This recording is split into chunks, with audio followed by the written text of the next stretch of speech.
अस्सलाम वालेकुम क्लास 9। आज चैप्टर 9 हमने चैप्टर 9 हमारा लास्ट में चल रहा था, तो इसके लास्ट में हमें क्वेश्चन आंसर देखने हैं एक्सरसाइज के। क्वेश्चन नंबर 1 देखें। क्वेश्चन 8.1 पेज नंबर 191 पर है बुक पर। Why does heat flow from hot to cold bodies. वो कह रहा है कि हीट जो है वो हॉट टू कोल्ड बॉडीज गर्म से ठंडे की तरफ मूव क्यों करती है।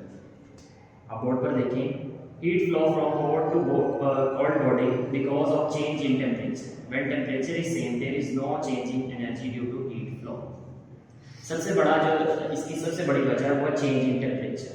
एक हॉट बॉडी है और एक कोल्ड बॉडी है हमारे पास, तो दोनों का टेम्परेचर चेंज होगा, जिसकी वजह से जो हीट होगी वो हमेशा ट्रांसफर होगी from hot bodies to cold body. इसकी एक और वजह ये भी है कि मॉलिक्यूल्स स्टेबिलिटी अचीव करना चाहते हैं। जो हॉट मॉलिक्यूल्स हैं वो कंटिन्यूसली ज़्यादा मूवमेंट में होंगे और वो अपने मूवमेंट को कम करने के लिए, अपने आप को स्टेबल करने के लिए हॉट से कोल्ड की तरफ मूव करेंगे। Next question 8.3 define the terms heat and temperature. Define करें हीट क्या चीज़ है और टेम्परेचर क्या चीज़ है। ये चैप्टर के स्टार्ट में हम पढ़ चुके हैं, इसके लिए आप लोग पेज नंबर 169 पर देखें। तो फर्स्ट डेफिनेशन हमारे पास, फर्स्ट डेफिनेशन इसमें टेम्परेचर की लिखी है। Temperature of a body is the degree of hotness और कोल्डनेस ऑफ द बॉडी। और इसी पेज के लास्ट में आप देखिए, heat is the energy that is transferred from one body to the other in thermal contact with each other as a result of the difference of temperature between them. उसके बाद question number 8.4 पे आप देखें। 8.4 question देखें, what is internal energy of body. Internal energy एक body की क्या चीज है। इसके लिए आप पेज नंबर 170 पे देखें। The sum of kinetic energy and potential energy associated with the atoms, molecules and particles of a body is called its internal energy.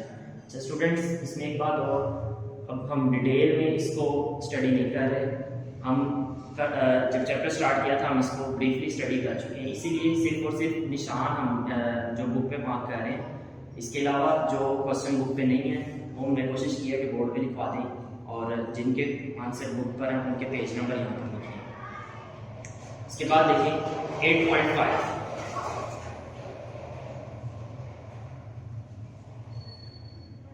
8.4 question हो गया, what is the internal energy of the body. ठीक है। इसके बाद 8.5 देखें, how does heating effect the motion of molecules of a gas. इसके लिए आप आंसर देखें बोर्ड पर। The larger of temperature of gas the faster the molecules will move and the larger the force they will exert and higher the pressure. वो कह रहा है, उसका क्वेश्चन करने का मकसद ये है कि हीट गैस पर कैसे इफेक्ट होती है। गैस मॉलिक्यूल्स को अगर हीट किया जाए तो उन पर क्या असर होगा। तो जब जैसे हम गैस मॉलिक्यूल्स का टेम्परेचर चेंज करेंगे, जो मॉलिक्यूल्स की मूवमेंट होगी वो फास्ट होती जाएगी। जब फास्ट हो जाएगी तो वो प्रेशर ज्यादा एक्सर्ट करेंगे। आप आगे देखिए question 8.6 what is thermometer, why mercury is preferred as thermometric substance. Thermometer क्या चीज है और मर्क्यूरी को क्यों हम प्रेफर करते हैं थर्मामीटर में। हमने ब्रीफली देखा था थर्मामीटर वाले टॉपिक में कि हम थर्मामीटर को कैसे यूज करते हैं, थर्मामीटर में हम मर्क्यूरी को क्यों यूज करते हैं। इसके लिए आप देखें बोर्ड पे लिखा है, a device that is used to measure the temperature of body is called thermometer. ऐसा डिवाइस जो कि बॉडी का टेम्परेचर मेजर करने के लिए हो, बॉडी की टेम्परेचर मेजरमेंट के लिए हो, उसको हम बोलते हैं thermometer. Next part is the preference of mercury in thermometer. Mercury को क्यों यूज करते हैं थर्मामीटर। तो मर्क्यूरी के अंदर कुछ ऐसी खसूसियात हैं जिसकी वजह से हम मर्क्यूरी को भी यूज करते हैं। Mercury has uniform thermal expansion, visible, easily visible, has low freezing point and high boiling point। उसके बाद क्वेश्चन 8.7 में देखें। 8.7 क्वेश्चन में explain the volumetric thermal expansion. Volumetric thermal expansion क्या चीज है। इसके लिए आप पेज नंबर 185 पर देखें।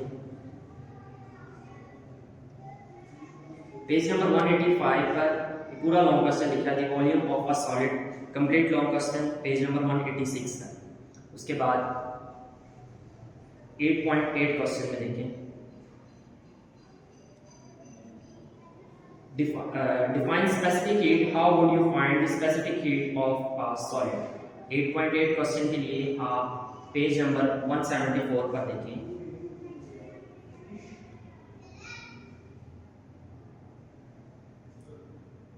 पेज नंबर 174 पर स्पेसिफिक हीट, ये भी हमारा एक टॉपिक था जिसको हमने कंप्लीट एक लेक्चर में डिस्कस किया था। अब ब्रीफली एक एक क्वेश्चन को मैं यहाँ पर नहीं कर सकता क्योंकि हमने इसको ये पूरा एक टॉपिक है जिसको हमने पूरे एक लेक्चर में कवर किया है, तो हम सिर्फ और सिर्फ इसको मार्क कर रहे हैं, देख रहे हैं। इसमें देखें स्पेसिफिक हीट, कैपेसिटी में स्पेसिफिक हीट लिखा और इसके फॉर्मूले की मदद से हम फाइंड कर सकते हैं किसी भी सॉलिड या किसी भी ऑब्जेक्ट की स्पेसिफिक हीट।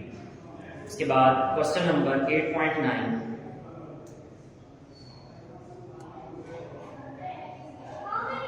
क्वेश्चन में वो कहता है define and explain latent heat of fusion.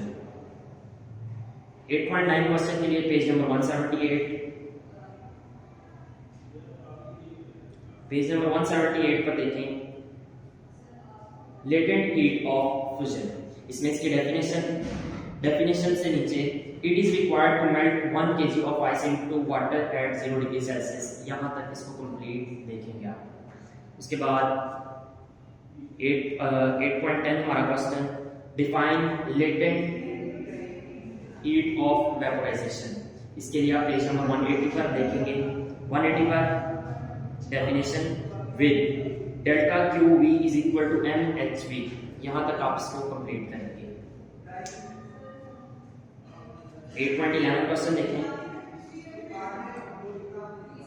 What is meant by evaporation, on what factors the evaporation of a liquid depends, explain how cooling is produced by evaporation. ये भी हमारा एक मुकम्मल long question था जिसको हमने एक लेक्चर में कंप्लीट किया था। इसके लिए आप पेज नंबर 182 पर देखें।